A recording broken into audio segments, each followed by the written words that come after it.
Welcome to Home Cookin'. This is the show that celebrates Toronto's most passionate home cooks. I'm your host, Therese DeGrace. Today, Lina and Roger have opened their home to us, and we're going to have a little taste of Morocco in the heart of Toronto. We're going to start off with some tea and get cooking. That looks beautiful.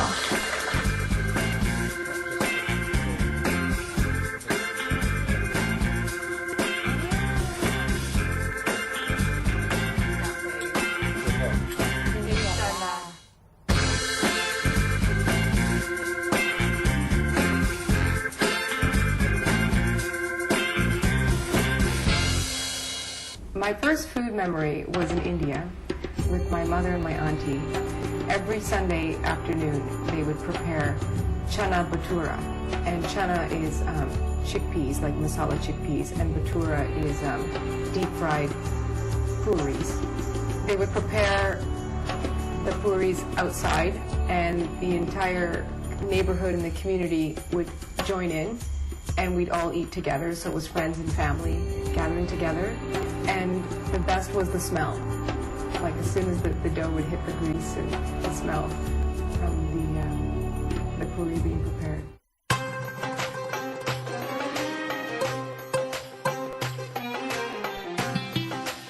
We're in the kitchen with Lina. Really exciting day making Moroccan food. So these are some of the core ingredients. Let's talk a little bit about them. Absolutely. So to prepare the tagine, we're going to use a lot of root vegetables. So we're going to start with the sweet potato, the baking potatoes, the new potatoes, the red and white potato, and we're going to have seasoned red onions and white onions, along with the lamb. And those are lamb pieces, and there's a little bit of fat, which is important, right? It is important, yeah. Okay. I mean, and it's good to have a good fat. Well, we've said on this show, fat makes things taste good, so. You got it. Yeah. So for dessert, we have the fresh oranges, which I'll peel and slice, and we'll prepare with the fresh mint. Beautiful. Now, the spices for the tagine are incredibly important. So we're going to have to, I like to do an overnight marinade, or you can do like 5 hours in the refrigerator. So we're going to season it with salt, ginger, paprika, cumin, turmeric, cinnamon, almonds, and coriander. And we also have the apricots and the prunes, because that's going to give the sweetness once it prepares in the tagine in the oven for the 2 hours. It's a 2-hour slow cook. And this is the dry couscous. Beautiful. Yeah. Beautiful. Yeah. Now, I also marinate with saffron, and this is very expensive saffron. Morocco is known for producing some beautiful gold saffron, and I picked this up when I was in Marrakesh in the souk. So I did a lot of haggling to get this deal on the saffron. Well, it takes a lot to harvest it, right? So it's expensive. Yes. It's hand-picked, I think. And it's hand-picked, yes. And for the dessert, this is orange flower water. So we're going to sprinkle a bit of that.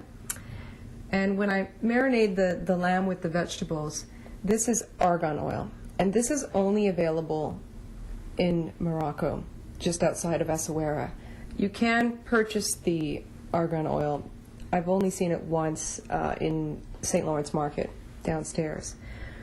But there's a really interesting story about the argan oil. Shall I tell you? Yes, we want to know. Okay.